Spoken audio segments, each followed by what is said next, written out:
Okay, so look, we've talked for a long fucking time, so we're gonna like land the plane until other people come in. Then we'll record some more stuff. No, I'm joking. Okay, so the point is, okay, so let me just ask you like a very specific general question. Okay, what do you think is the purpose of television and movies in today's society? Yeah, it's a hard question.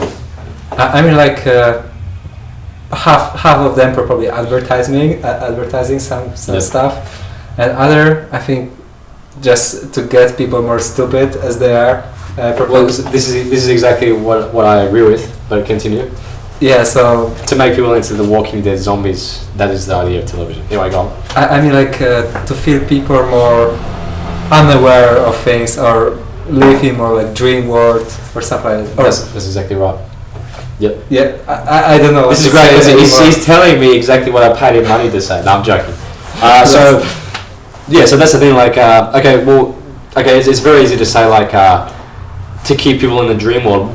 Can you give me a specific example of something which would push a person into the dream world, or in that like haze of like stupidness or zombiness or the Walking Dead? Alright, from the movies. Can you give me like one example, like when you saw something like, you know what? Okay, like, for example, a Family Guy, right? Yeah. You have like he's just farting on the sofa and everybody's laughing like, and like he's doing this for like 30 seconds, right? And you have this stop and so you know it's not really like amazing or something that unexpected coming, right? Okay, because I actually watch Family Guy. Yeah, me too. Okay.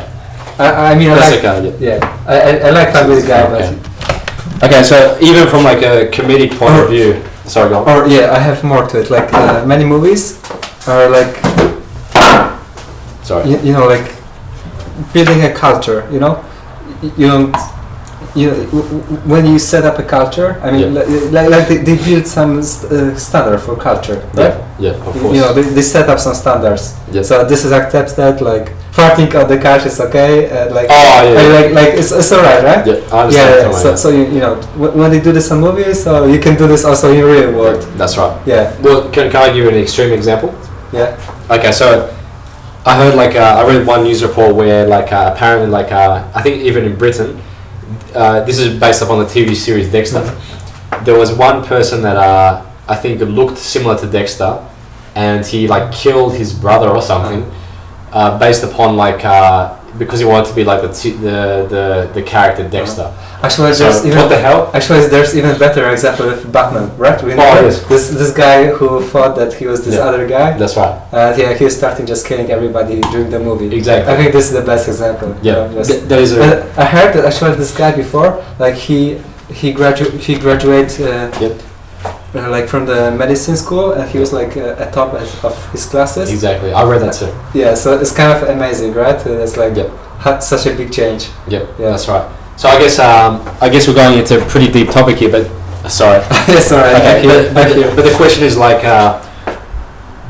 what exactly would make someone like click or like want to do something that crazy? Like why? Like is it like fandom to begin with, or is it like something that like the individual was sort of going through at the time? That's a very deep question, but yeah, I mean, what's your opinion? Like, why did you want to kill all these people?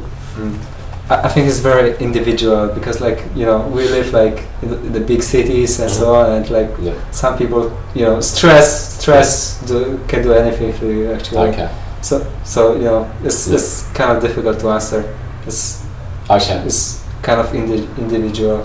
Okay. You know, like I think my answer to this is like many people when you know they have some problems, they just close each other and they don't talk to other people and just watching some movies. Exactly. And you know. Okay, so I guess like if the character if the person that killed all these people, why did he choose the Joker? Was that his excuse to like go crazy and like start shooting at people, or what? No. Was that like his like get out of jail free card, or like why would he do that? You know, like both Joker and Batman are both great characters, right? Yeah, they're totally different, but they're both great, right? Yeah. The Joker like is totally careless, and the Batman is opposite. Like he will like cares about everything. He cares about everything. Integrity. Yeah, integrity, and So you know it's probably people will identify with different characters. Yeah, that's right. So this brings up a very interesting point. So before, like when Andrew was saying that the best sort of things in fandom are like things where people can identify with the characters and like connect to them, where there's like a deep underlying message. Well, the question is, what happens if like a person identifies with a psychotic character like the Joker, and the deep underlying message is it is okay to randomly kill random people? That's very bad, because like obviously what happened, we cannot judge like what went through that person's head as he was like shooting the people, but obviously like if he dyed his hair like the Joker, at least some of his thoughts were in line with, you know, like this character. So the question is, why do you think people identify with things in movies and television shows? Why do you think people feel a need to sometimes identify with characters in TV shows and movies? Yeah, I think that's simple. No, it's not. Sorry, no, sorry. Yeah, probably most of the people would like to feel some release from their real life, right? Mm-hmm. And yeah, that's it. Okay. So that's a very good point. But continue, please. We're running out of time now. We got 1 hour left. No, I'm joking. We've got 9 minutes left. Sorry. Yeah. So I forget. Okay. I was talking about. Okay, so your point was like people want release from like their normal everyday sort of zombie existence. Mm-hmm. And then you're about to say something. Yeah. So I think it's more like a kind of new age religion, right? So in the old days, the people, they believe in God or whatever, and today just they believe in their favorite characters. So okay, this kind of, I mean, it's not the same, but I feel kind of similar. You know, they just have the need for believing in something, and something that they will tell them how to act in certain situation. Yeah. Exactly. So took the words out of my mouth. Yeah, that's right. Yeah. So okay, this is gonna sound crazy, but like I watched 24. Are you familiar with the TV show 24? Yeah, you mentioned it before. Right? I mentioned it 24 times at least. Yeah. So the idea is like I identify with Jack Bauer a lot, and that's not to say like if there was actually maybe it is. I'll be honest here. If there was a terrorist attack and I had to like go into some situation where I had to like put my life at risk for like someone else, and it was in relation to a terrorist attack, I would probably do that based upon my identification with Jack Bauer in 24. What's your reaction to that? And don't say you're fucking crazy, because I mean, your phone is ringing. Okay, you must answer that question whilst I'm talking. Sure, That's I mean, 24. Okay, I haven't watched the series, but I understand that James could do that.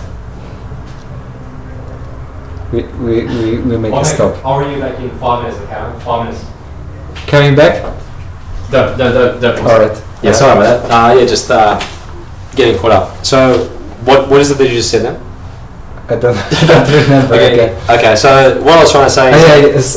you were talking about this character, and that you Jack could... Bauer, and in case of terror attack, you could do the same as he did. Well, I mean, that sounds very crazy, but like... I was like also feeling the same, but... Fearing the same. Feeling the same about some characters, but... like when I was like younger, but I mean like 15 or 16. Yeah. But okay, I cannot tell what kind of impact this had on me, like for now. Exactly. Yeah, but probably But I mean, there's conscious mind and there's unconscious mind, right? Yes, that's so it. Yeah, so this is the stuff I want to get to. Go on. Yeah. Continue. So this probably stays in your unconscious mind. So maybe you're not aware. But after like watching certain movies, you will react according to according to what your character was reacting in that movie. And this brings up another point. Okay, Andrew, are you familiar with this TV show called Homicide: Life on the Street? It's Australian show, though. It's not Australian show. It's from the same creators as The Wire. Alright. So that means the point is that I started getting into it because I watched The Wire. And the reason we adjust this for the 20th time, I'm joking. The point is that there's I know the picture. Yeah, sorry. There was a character on this homicide show. It's set in a Baltimore police unit in Baltimore, Maryland.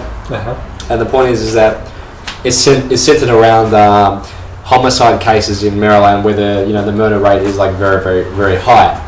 And there was one particular character called Meldrick Lewis. And he was from like Kentucky, Louisiana. And this is going to sound crazy, but I identified with him so much that I started speaking in his accent from America, and I've never been to America, and using like the phrases he actually used in the series for like 1 month when I was watching the show. Who was this character? It was like he was a police detective on Homicide: Life on the Street, and I think that like really blows my mind. It's like, okay, and this relates to another sort of like issue, is that, you know, like, okay, for example, you know, like, what stuff are we this is getting like deeper and deeper, but like, what stuff do you think is like do you think our kids are watching which is like beneficial to them as opposed to like detrimental to their growing up? I think like, let's focus on it.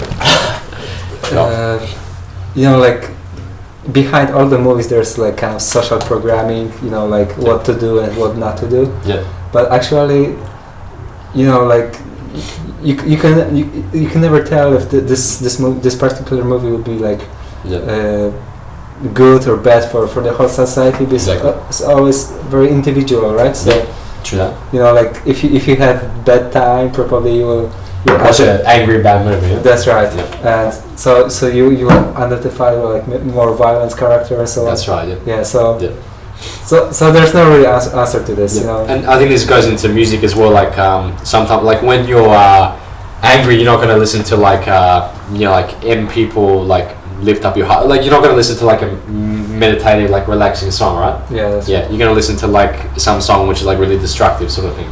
Yeah. Sure. Yeah. So that's what makes sense. So I guess with 4 minutes to go, we should sort of wrap up the show. So let me adjust this camera a little bit here.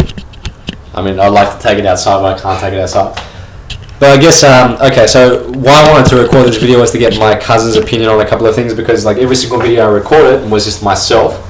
And as I move this backwards, I guess what I can say is that, you know, like, we're getting like bombarded with like messages from like 100 different sources. Like the internet is crazy. It's both like really good and both really bad. There's movies coming out all the time with all these, you know, like pretty faces, pretty actresses, pretty actors, whatever.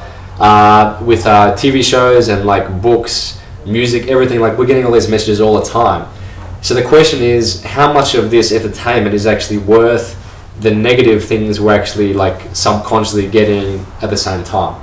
So I guess what I'm saying is that it's okay to be entertained by fandom, but at the same time, if you can entertain people while simultaneously putting some messages in their subconscious, as you mentioned, where people can change for the better, then as a result, everyone will get what they want. They'll get a good story, they'll get good characters, they'll get good emotions, and they'll feel better about themselves, they'll feel better about their lives. And just in the same way that you mentioned like the butterfly effect, and we mentioned about TV shows like affecting like one another with particular storylines, and like, you know, like we all live on the planet Earth, like we're all like human beings, we all sort of like you know, like can relate to each other, and you know, before we're any race, like, you know, we are all human beings, and you know, we all belong on the same planet. I guess my point is that you know, like I think that everyone can get what they want. So like executives can get what they want, you know, like the fandom industry can get what they want, they can get their money and stuff like that. And the ironic thing is that they can get the most money when they produced all these things which actually change the world for the better. So with that in mind, what are your final thoughts on like fandom and like as you said, like to begin with, like actually like having a story, but like something deeper to the story which actually changes your perspective or intrigues you a little bit? Mm-hmm. What are your thoughts? Yeah, so I guess that everybody will find like his favorite character and the movie he likes, and yeah, I think in general it's a good thing, you know, that you know you have first sort of like good time like watching it, right, and later on, of course, I mean, you can process the information that you've like received through the movie and stuff, or the TV show, whatever. Yeah, and I think like you also get encouragement in general, like that's right. Yeah. I think there's like an Al Pacino movie where like he gives a speech of some sort of like motivation speech to like his sporting team. Have you seen this? Which one? Like we will be. I can't remember. Like it's some team like where he's like, you know, you can't quit, you can't give up, or something like that. And he's giving a speech to like some football players or something like that. I remember this. Yeah, I remember this. It's a very famous scene. Yeah. So it's like, you know, if stuff like that can be pumped out, and like, you know, money makes the world go round, but if you can make it go around and make people come around their difficulties and, you know, change for the better, everyone wins, everyone gets the money, everyone's happy, everyone's entertained, and we get a better quality of fandom as a whole. So Great. I don't think there's anything else that can be said about this topic. I've already said 30 more seconds. We've got 30 more seconds. So welcome Andrew to Australia. My Facebook is James Forrest. My nickname is Johnny Charisma, JOHNNYCHARISMA, and I'm not sure. I think Andrew wants to advertise his. So with 15 seconds to go, we wish you all the best, and fandom is a very important thing. And cheers, and have a good night, everyone.